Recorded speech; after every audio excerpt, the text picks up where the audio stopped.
Hello, today is the first day of watercolor and we are going to explore the basic properties, what makes it different from maybe other paints you're used to, and specifically what's unique about liquid watercolor. Now normally, if you were in class with me and it was a normal semester, I would be giving you liquid watercolor from the art supply store. I did do a lot of experimenting over the summer though in preparation for hybrid and sending supplies home, and I found that food coloring is actually the same basic properties and it behaves the same. If you're at home, I made sure to send you the primary colors. When they're in this form, they're so highly concentrated that they almost look the same, but if you look at their edges, you'll notice like one is red, one looks kind of orange, that's yellow, and then this super dark one that looks like black is blue. Now these are the containers I was able to get for you guys. You'll have to be careful about how you open it. So I would advise you don't open all three at once. Just open what you need while you're working in watercolor. And know that it could stain your clothes. We want to be really careful about that. So I'm pressing the whole thing down while I gently lift the lid. I kind of twisted it off. I would advise you just be real careful at that stage. Now, you're supposed to have two brushes that you bought on your own. By the way, if you didn't pick up your watercolor kit, go to the store and get the food coloring. That would be what you need, or email me and I'll put a packet together, a kit for you together, and set it in the attendance office. Anyway, you're supposed to have two brushes, one small, one large. These are either going to be mixed media brushes or watercolor brushes, but they have a fluffiness to them. They're very absorbent. And they may have a little bit of a spring to them. That's okay. What we don't want is stiff, bristly brushes that can't absorb the water. I'm going to lay the larger one down, and I'm going to focus on the smaller one. Now at home, you might just have a regular plate. I would advise you use something that's a little water repellent. So if you have a paper plate with a wax surface, that's okay, or a styrofoam plate might even be better. You could just use a regular kind of porcelain filling plate, those regular plates you guys have, that's fine too. You won't need a huge one, but any size will do. The first thing I want you to do today is take the highly concentrated color on your small brush and transfer it into your plate. Notice that I'm doing this several times. I'm building up a tiny little puddle. When you use watercolors in this format, when it's highly concentrated, you will be amazed how far this will go. So I'm aiming for maybe something a little smaller than a dime. Okay, and it's not an exact measurement. It's hard to give you a quantity, especially if you're using this and not the droppers. But anyway, squeeze the brush against the side to release any color that's stuck in there.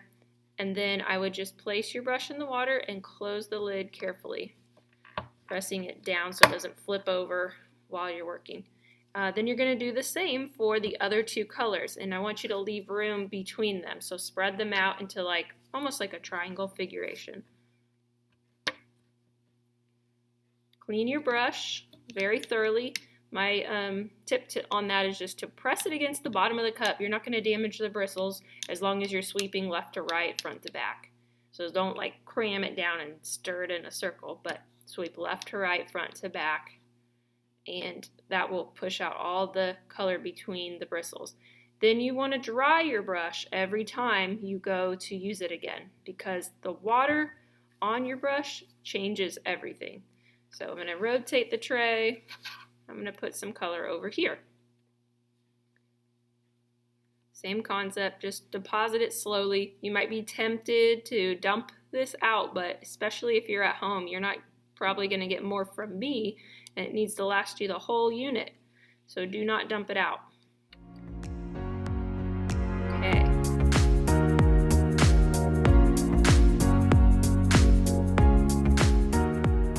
Start by taking your small brush, and again, make sure it's clean and dry. I want you to take the red and don't dilute it. Just take it as thick and as intense as it currently is right out of the bottle. And I want you to place it down on the paper in maybe like a square. Okay, then I want you to clean your brush. And while it's still wet, take your wet brush, don't dry it, just maybe make sure it's not dripping, okay? So take it and pull the color sideways. Clean your brush again and go back to the edge with the clean wet brush and pull it sideways. And what you're doing is you're creating a fade out of color intensity. You might notice interesting textures start to happen. Don't let that freak you out. It's not wrong. It just means that the color is bleeding in an interesting way. These are actually going to be great qualities that you're going to want to have in your art. But if you want it to be a little more smooth, as long as your brush isn't too wet, you can kind of pull a little bit of that color along. The goal, though, is to show very intense red that has no water in it all the way to a pale pink. If it has interesting textures mixed in, that's okay. That will be something that we embrace. I'm going to clean my brush, and I'm going to do this for all three colors.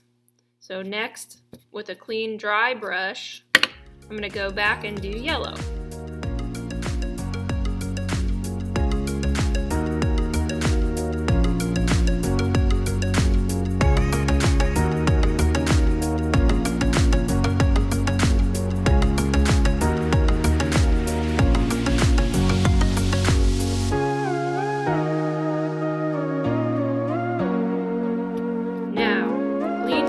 And we're on the blue one now.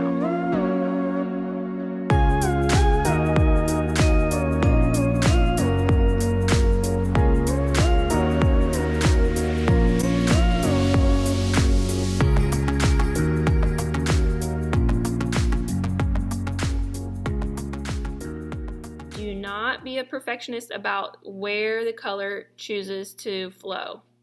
The important thing is that it's intense to faded. The textures it makes along the way, again, we're going to see those as a good thing. So I got my brush clean and wet again. I'm going to just make sure that all I have is water on it to try to reduce the amount of blue that makes it down to the end. All right, now this would be a great opportunity to talk about what to do as a corrective technique. You have to know not only how to go from intense to faded color with water, controlling how much water is in your paint, but you also need to know how to go back and fix mistakes. So when you want to fix a mistake, I would recommend you use the size of brush that is going to be appropriate for the size of the mistake. I'm going to do a big sweeping motion, well, a big area here, and I'm going to use my bigger brush. It helps if the brush is dry, but even if it has been recently wet, just dry it on your paper towel. To correct your paint, you're going to put a dry absorbent brush into the area and simply roll it. Then you can wipe the extra color off to the side so it's dry again, and then roll it again. I wouldn't recommend dragging the brush. I think the rolling absorbs it more effectively without changing the shape. So I could use this laying down flat to absorb in a bigger area like that and get a softer effect. If it's a small area that I'm trying to absorb, of course I can use the smaller brush. So now I've kind of pulled some of that blue off. Remember, corrective technique, you use a dry brush and you roll it. You're going to need to know how to do that early on so that you can fix things as you go and not necessarily shoot for a perfect flat even texture, because that's not what watercolor is good at. It's good at interesting textures, but just so that you can be in control of how much water is sitting in a particular area. Finally, what I want you to do next is play around with some color mixing. Now, it would be a mistake to ever mix your original colors because those you can't unmix. So never do that here, okay? When you have them set on a tray or a plate, you can mix them in the tray ahead of time, or sometimes you're going to want to mix them on the paper. It just depends what you're going for. What we're going to try to do is mix them in the tray just to kind of get you used to things. So I want you to put your plate or your tray in front of you and simply take two colors and place them both together in the middle, somewhere in the middle, and see what they make. Okay, now if you don't want to mess up your yellow with your blue, then you have to clean your brush in between. Don't forget, that's really important. So I'm going to take some of my yellow, I'm going to move it over next door, clean my brush, dry my brush, get a touch of blue because it's very strong, and stir it into the yellow. This is one type of green you could end up with. If it has more blue, you could imagine it would be a more a more turquoisey green. If you want to experiment with that, you can. Take a little bit of this green next door, squeeze it out of the brush, roll it, clean your brush, and get more blue. Put it in there and see what that makes. The amount of range of colors that you could possibly come up with are just endless.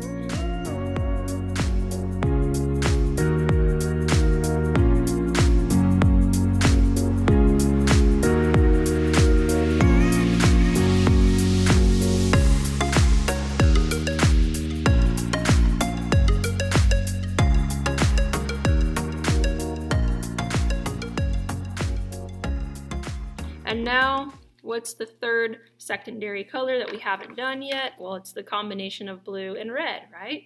So this is going to be the one that you probably are going to be the least satisfied with. I'll explain why as I make it. So red and blue we know makes purple. Watch what this makes. Pretty much makes brown. Okay, this is the one limitation of our colors. It wouldn't matter how much red versus how much blue you use, it's pretty much always going to make brown. And the reason why, I'm just putting a little more blue in it to prove my point, the reason why is because this blue is a warm blue. It leans towards turquoise. In other words, it has already a little bit of yellow in it. When you put a warm color like that with a cool color like our red that we have that leans maybe a little more towards purple, they cancel each other out. So now I'll do a purple with more red in it and show you what that looks like. When they cancel each other out, that's called neutralizing. So when we say, oh, I like neutral colors or I like neutralized colors, we're talking about colors that cancel one another out. So I put a lot more red in that and it basically didn't change at all. My point in doing this aspect here is not to frustrate you and disappoint you. We'll be able to do some really beautiful things with brown, but it's going to be limiting if you're at home and you're wanting purple. So if that drives you nuts and you're 100% virtual, I would encourage you to get a cheap $1 watercolor set and it'll have a purple in it. It may not do everything we can do with liquid watercolors, but it will at least give you a purple base. Another option is to create purple with a marker.